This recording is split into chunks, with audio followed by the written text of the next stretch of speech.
Hey everyone, I'm not really sure what channel I'm going to be posting this on because it's quite different from my usual content. That being said, over the last couple of years, I have gotten quite into photography, and this is something adjacent to photography that I think is quite interesting, which is the topic of online dating photos. So to lend a little bit more context about myself, I am a pretty heavily introverted person, and honestly, I struggled a lot when I first got on dating apps. And I would be lying if I said at some point in time I hadn't thought of getting my photos taken professionally. So in this video, I am going to be breaking down my experience having photos taken for myself, taking them for other people, as well as just in general why I think you probably should not be paying a professional photographer to do your photos. So yes, I think that the answer for most people is that they should not be paying a professional photographer to take their photos. Ideally, you should be having your friends take photos of you, and I will be, delving deeper into this in this video. But first, let's break down what makes a good photo actually for online dating. When it comes to a good photo for online dating, I think that there are three prime components.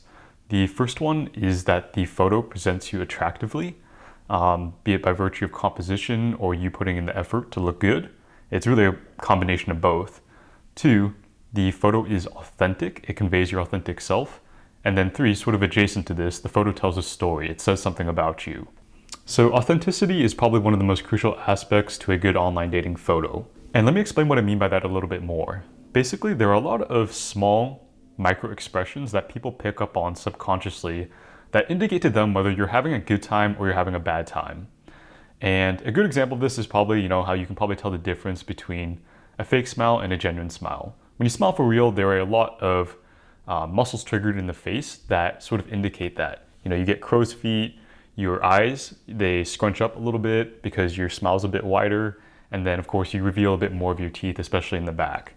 And to circle back to the idea of authenticity, and when you're having the best time, ask yourself when that is. It's probably when you're with your friends and you guys are having a good time, right?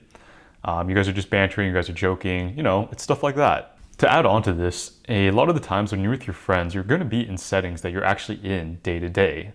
Comparatively, when you've just met someone like a paid photographer, right, you're probably not going to vibe with them 100% right away. And stack onto this the fact that a lot of guys are camera shy. They're not used to having photos taken of them in real life. Before I started taking photos of myself for online dating or just photos of myself in general, I literally had more photos of my dog than I did of myself. Unless you're a complete natural and you're very photogenic already, it takes a lot of time for most guys to get, comfortable being in front of the camera and sort of knowing what to do and how to position themselves. I know for me at least, it took several months before I was even comfortable having photos taken of myself. And even then, even now, I still do feel some measure of discomfort when I'm having photos taken of myself. And you really don't have this luxury of, learning how to be photogenic, because this is very much a skill you can learn. You just don't have that luxury because you're on a paid photo shoot where there is a set time frame for that shoot. Now, something that I'm going to point out that is more on the photographer side of things, not intrinsically with you, is that a lot of photographers, they have a artistic vision that doesn't align with what makes a good online dating photo. And what do I mean by this? So I want you to recall earlier that I said that there were, at least in my opinion, three components to a good photo: making you look attractive, telling a story, and then authenticity. So what usually happens with a lot of paid photographers is that they are able to make you look attractive, but they're not going to be able to make you look authentic or like you have a story behind your photos.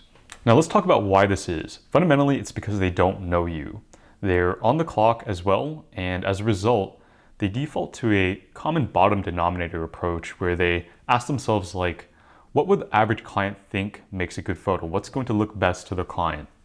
And because a lot of people don't understand that online dating photos are supposed to look very different from, like a model photo shoot or something like that, the end result is that you usually end up with photos that are, portrait style, very blurred out in the background, because the photographer is shooting, those wide open apertures so that they can, make it look more impressive, look more polished. And then of course, the photos also look quite posed.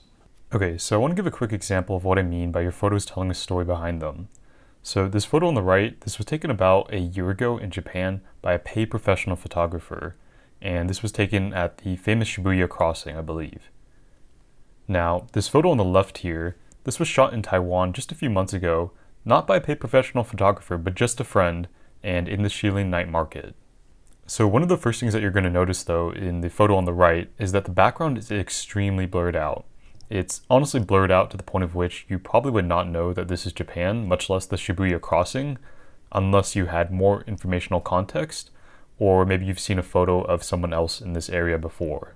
Comparatively, if you look at the photo in Taiwan and the left corner, you can see that there are Chinese characters there, so you already know that this is somewhere in Asia. And to add on to this, you can also see that there are these food stalls in the background, so you know it's some sort of night market at the very least.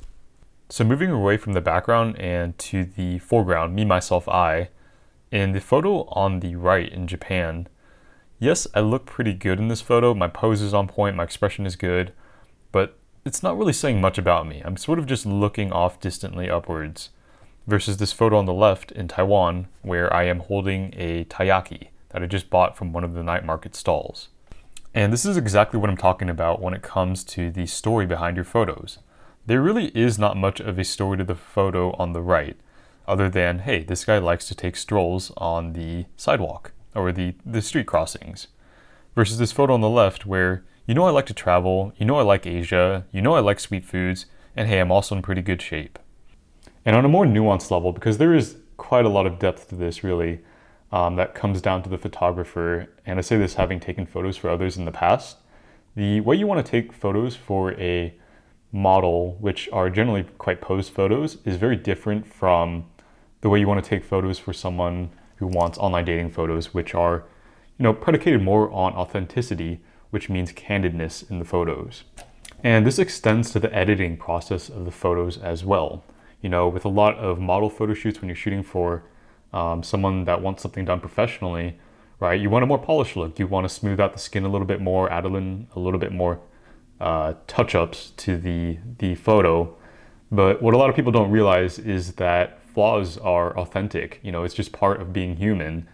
And as a result of that, when it comes to your editing process, when you're taking online dating photos, you don't want to be over-editing your photos because it just looks fake. Okay, and what I'll show you guys now is an actual photo that I use on my dating profile and how I've edited it for my dating profile. So this is the finished photo, and this is the unedited photo. Edited photo, unedited photo. And you can see that pretty much the only difference between these photos is that I have boosted the exposure in the shadows to make my face more visible. All I've done with really is messed with the light of this photo. I do have some more selective masking here, but again, this is just for the lighting and to boost the visibility of my face. So that's something pretty consistent that I keep between my photos. I don't smooth skin textures even. I don't change physical characteristics. I really don't think you need perfection when it comes to your online dating photos. In fact, some measure of imperfection is desirable.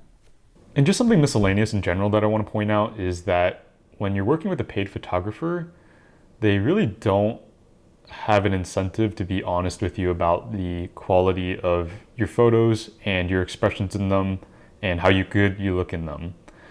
They don't want you asking for a refund, and they want you to be happy with the photos. So of course they're going to say, hey, you look great in these photos, right?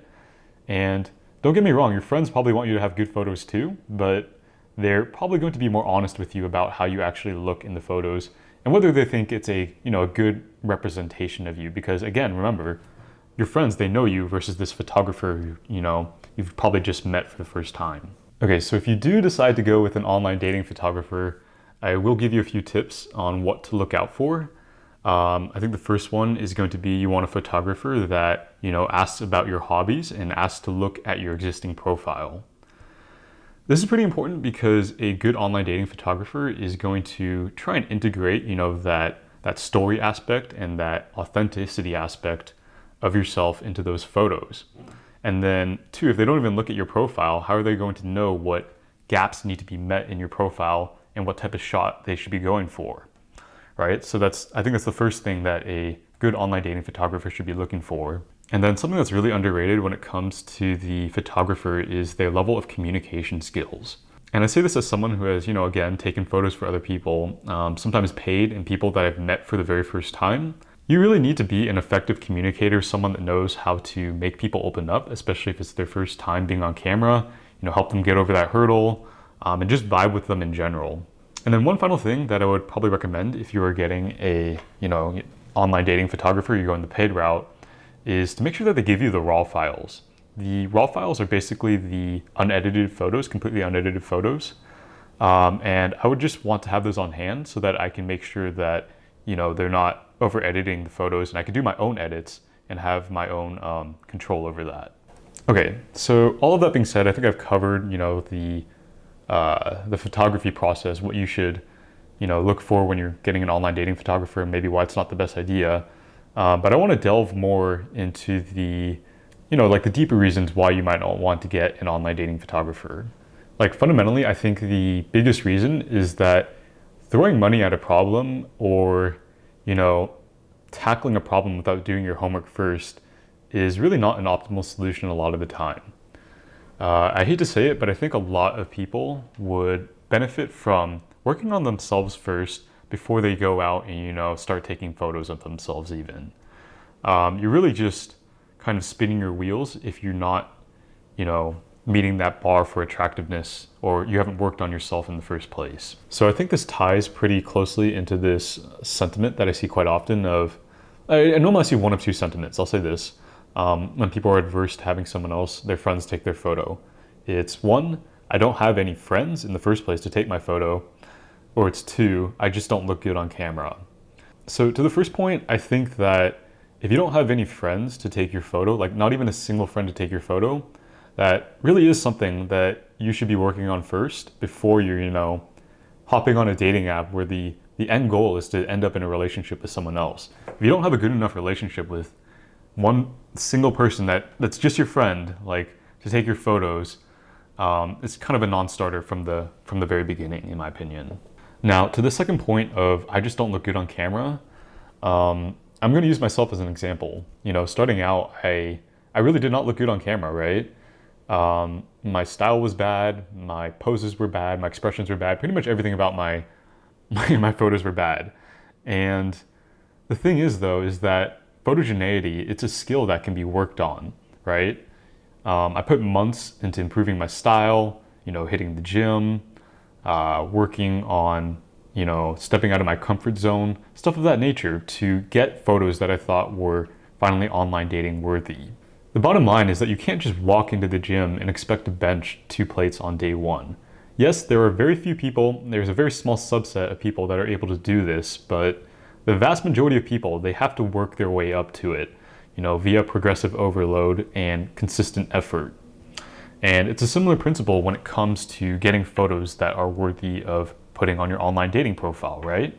So along the lines of, self-development and stepping outside of my comfort zone, I think one of the first steps that was hardest for me was just being able to ask my friends for photos of myself. It just felt very awkward and a little bit humiliating even to ask for something like that. Even better, I had to specifically ask for dating app photos. Otherwise, they wouldn't understand the assignment, so to speak. Getting over this hurdle though was not that bad. Once I asked, I realized that they were more than happy to help. And in fact, a lot of the times they also wanted photos of themselves. And so we had sort of like, a reciprocal relationship after that when it came to photos. And what really happens, I think, when you're paying a paid professional to take your photos is that you're essentially throwing away these learning opportunities, these opportunities to, self-improve and develop yourself. Finally, I want to talk about the idea of imperfection again. I talked about this earlier where I don't edit my photos very much, if at all, other than the lighting. So along these lines, if your profile is all extremely polished, professional quality photos, it's really going to come across as trying too hard. Now, I do think that this impression of being too polished can be mitigated with authenticity in the photos. With that being said, I believe that the best profiles, the very best profiles, are a combination of high quality photos as well as some, more medium quality photos shot off of maybe like an iPhone or something like that. And then this also ties into the idea of variety, where ideally your photos should be telling a story about you. And it's really only possible if you are going on, multiple photo shoots with your friends and in a variety of, and you're going into a bunch of scenarios and environments. One paid photo shoot is really not going to give you the material, the photos that you need to encompass the entirety of your personality. Honestly, I would say that this is more of an issue with a lot of girls' profiles where they have these photos where they look very, I don't know, supermodel-esque, but the photos all look the same and there's really no story, no substance behind it. And at least for me, I can't speak for, other guys, but for me, it's an auto, left swipe because of that. So one question that you probably have is why you should trust my advice when it comes to your online dating photos. And I think that's a totally valid question. I personally would not want to take advice from someone who cannot get the same results that I want themselves. And it really just comes down to, the blind leading the blind. I don't want to be led by someone who is blind, so to speak. And I think the best way of addressing this is just taking a look at my results from a couple of years ago when I was getting maybe, 1 to 2 matches a week if I was lucky, versus my results now over the course of 2 years where I have managed to elevate my profile to a level where I am, at least getting like 5 to 10 matches a week pretty consistently, as well as a few likes. This isn't to brag. I don't think my results really are like crushing it on online dating even. I have seen people with results that completely mog mine. But really this is just to illustrate, that I started at the bottom and I was able to put in the work through a lot of trial and error with my photos to get my photos to a level that sort of puts me in the above average category, at least when it comes to results on online dating. Okay, so what's the bottom line here? Bottom line is that I think that ultimately there are a lot of, approaches to finding success on online dating, especially with the photos.